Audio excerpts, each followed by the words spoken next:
item 30. Thank you very much. Oh, Grant. While you're sitting there, we're actually waiting for you to come over. We are aware that you will, in the not too distant future, be leaving this great organisation, and we just want to take the opportunity in particular to thank you for your service around this space. It's been outstanding and hugely important in transitioning the amalgamation, but in particular the issue of the maunga.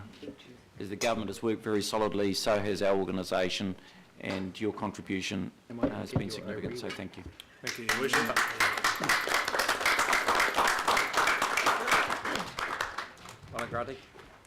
Okay. Now, councillors, we're going to move on to item 13. All right. Mayor's proposal. Okay, so councillors, jackets off.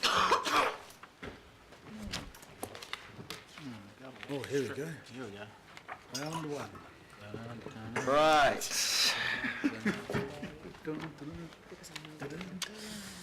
Okay, so we've got recommendations here, and I wanted to start right out the front and make sure that we dealt with the one that is most significant in this budget and is in many ways of historical significance. Firstly, because of the underlying context against which we're proposing an interim transport levy, and secondly, and more significantly, because this is the 10-year budget that we've been able to get very, very best optics over. We all recall, or most of us do, the interesting challenges of bringing together the first one.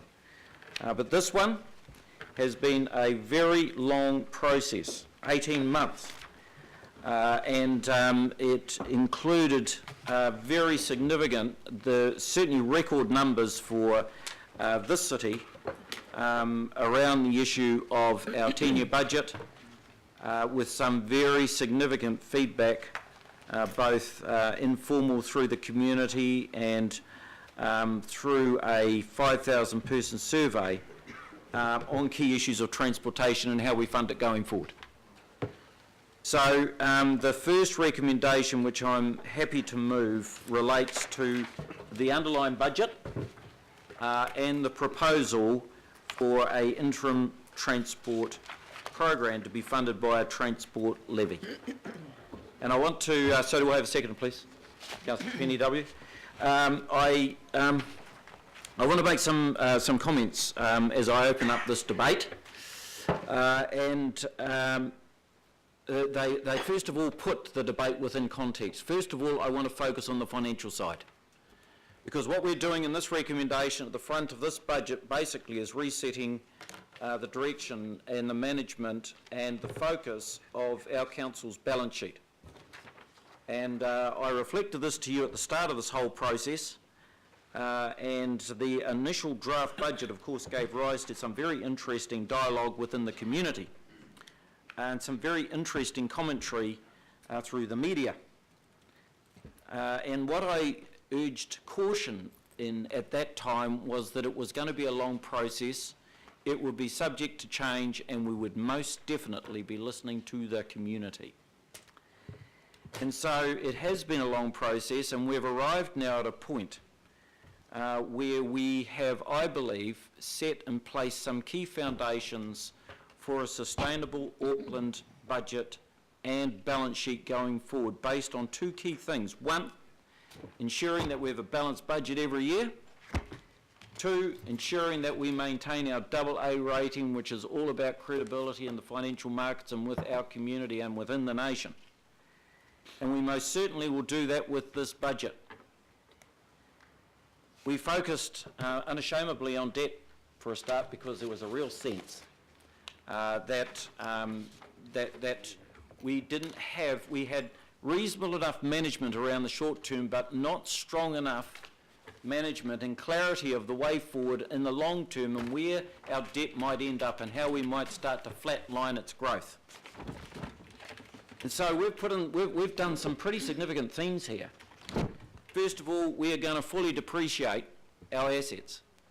And given the fact that we started off at about 63, 64% depreciation of our assets and going to 100% with 2.5% lifts every year, we've been able to basically incorporate that in this budget and still be able to deliver a 2.5% average increase in our rating revenue.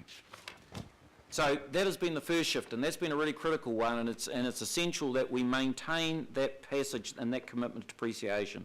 Secondly, we are continuing to indicate strong preference for sale of assets surplus to requirements and the commitment to a joined up CCO on property, I think will be of some assistance in that. Thirdly, we've had a long hard look at our renewals budgets, and there's been quite a lot of discussion around that.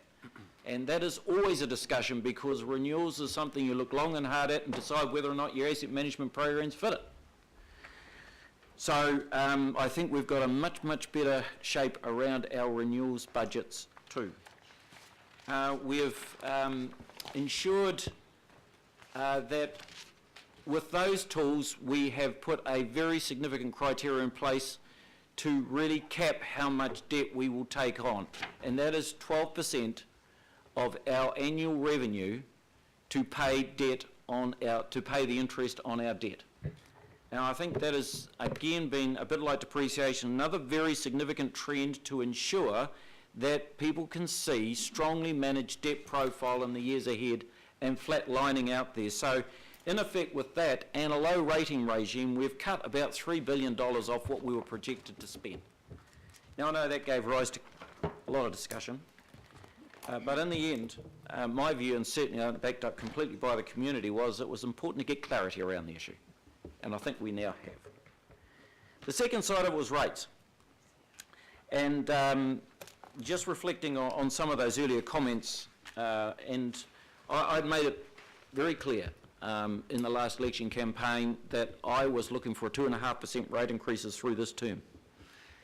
And I was the only one. No one was actually debating that. I was the only one around this table who made that commitment, and rightfully so. And so to me, that was a hugely important commitment as the leader of this city to keep. And so even though I conceded through the parts of this discussion, and particular with the concerns of the local boards in mind, that we needed to make some movement, it was always my intention that at the back end of this, I would do everything I could, and we would do everything as we could to ensure that we would arrive at a reasonable interest rate, given the fact, rate of increase in our rates revenue, given the fact that in particular the underlying CPI is very low. So we've been able to arrive at that 2.5% without too much pain. Through the course of the hearings from our community and certainly from the local boards and around this table, you know, there continues to be requests for this spend and that spend. Don't often get many suggestions about how we make savings, but we'll always get requests for spends. And the common refrain is the community's, one of the community's primary requests is to keep our rates increases at a reasonably low level and maintain low debt. So I think that we're achieving that with these two underlying thrusts. It certainly reflects the feedback we got that something like 60+% said 3.5 was too high. And also in the efficiencies and savings we've been able to get, and the fact that we are continuing to drive our rates dependency down. And so we're presently 43% of our revenue is from rates. And increasing pressure and focus put on our revenue side and non-rating side to continue to take the pressure off that. So those two things in place, I don't want to compromise those. One, move from 2.5, or secondly, breach the borrowing, the lending criteria that we have just put in place and made this commitment to the community. So the second part of the recommendation that I propose a transport levy or targeted rate set at $99 per SUIP for non-business ratepayers and $159 per SUIP for business ratepayers is made specifically off the back of what has been a pretty amazing process of public engagement that just hasn't been over the last few months, it's been actually over the last 5 or 6 years. Over that period of time, I have been out on 2 campaign trails, hundreds of mayors on the chairs and town hall meets, and occasions to actually either reflect to or get the community's view on what we should do with transport.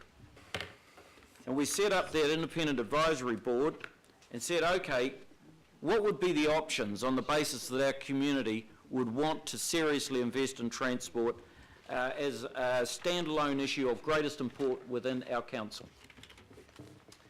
And so the message to me has always been, get your program right, get your budgets right, and we'll support it. And we will even put money in there. So the fact that we went out and got the community's feedback, and that it came back very strongly in support of the Auckland planned transport package, and secondly, strongly in favour, between 50 and 60%, for those that involved themselves in this, in a motorway toll, is no surprise to me. I think it's a surprise to some of the community and 1 or 2 around the table. But it's no surprise to me because it's what people have been saying. They actually want to sort this out, and for transport alone, they put their hands in their pockets and pay.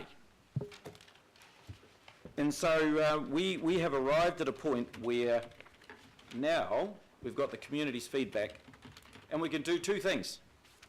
We can spend the next year or 2 or 3 getting the government on side. In the first instance, I think that we need to discuss within the motorway toll.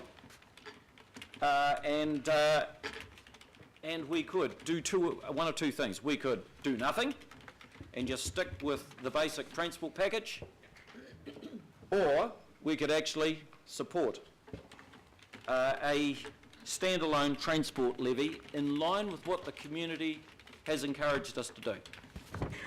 They basically have said, we will support the Auckland Transport Plan and increase spending in transport, and we'd like to get on with it. We don't want any more mucking around. We want to get on with this job. And so, I have listened to that and am supportive of the idea of a transport levy, short term over 3 years, while we have these discussions with the government, and try and get a conclusion in those discussions around a final formal alternate funding package. Now, I've listened also to some of the discussions in terms of whether or not we could have a lower proposed transport levy, the issues around whether or not it should be on CV or whether it should be a fixed rate, and I've looked high and low at those. The first thing I want to say is to propose this levy is not something that I do with a huge amount of enthusiasm. Quite frankly, I wish that Aucklanders had got a hold of this decades ago. And we are actually picking up the tab now for inactivity, or a lack of activity, of generations. But we're not shying away from it. This is a day for tough decisions. And so, this is not a celebratory day. We were coming saying, yee-haw, we're going to ask the community for a transport levy. This is the day where we say that we're actually really going to get a hold of the transport challenge, and in the face of the fact that we're growing at 35 to 40,000 people extra a year right now. So that's the first thing. The second thing is,